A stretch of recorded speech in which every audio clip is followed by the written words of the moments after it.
Howdy, y'all. Um, Wanted to share a little story about this flute.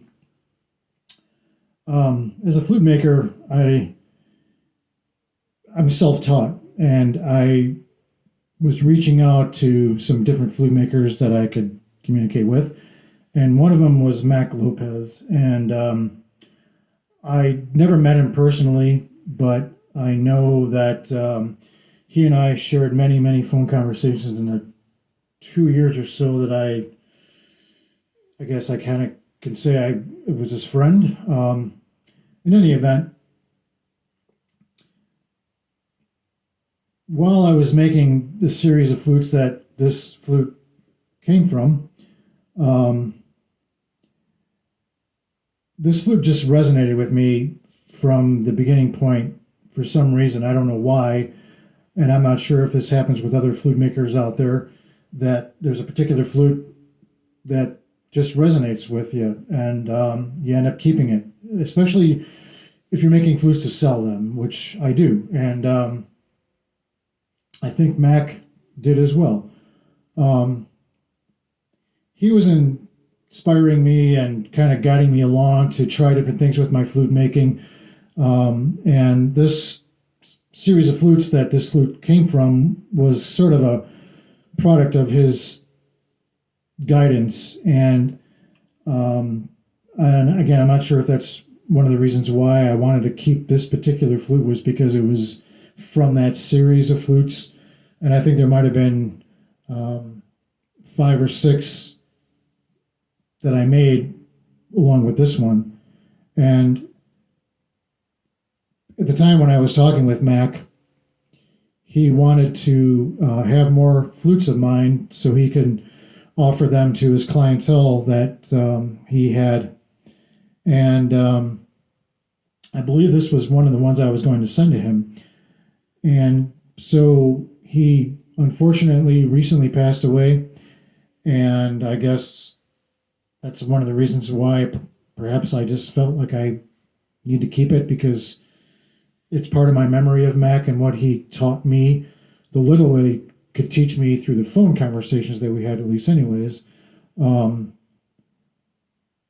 they stick with me, and he's always in my heart and in my memories and in my thoughts. And I hopefully can carry on some of his spirit through my flute making and through my flute songs. So, with that, here is a little flute song from this flute. It's tuned to the key of E minor at 432 hertz. It's red aromatic cedar. I put a turquoise inlay and a crack along the wood, and the bird or totem is lightning struck oak. And here's a flute song for Mac and for other flute makers out there, and for you for that matter, for just listening to my babble and to my stories. So, with that, reverb on the amplifier, please.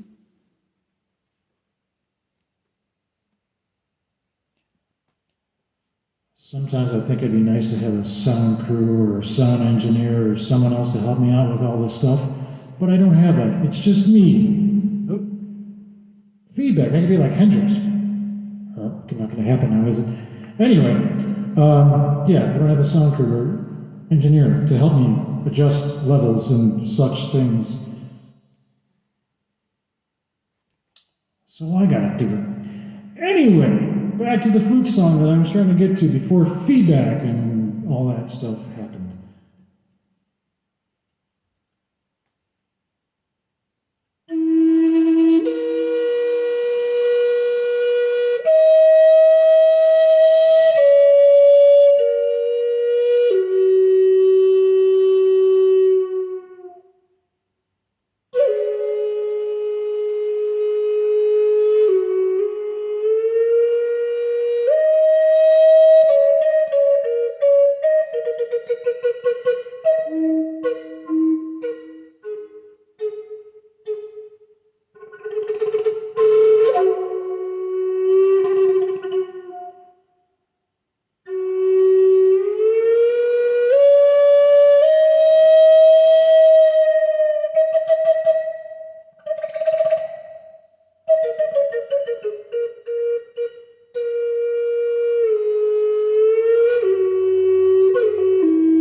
for Mac Lopez, and for you.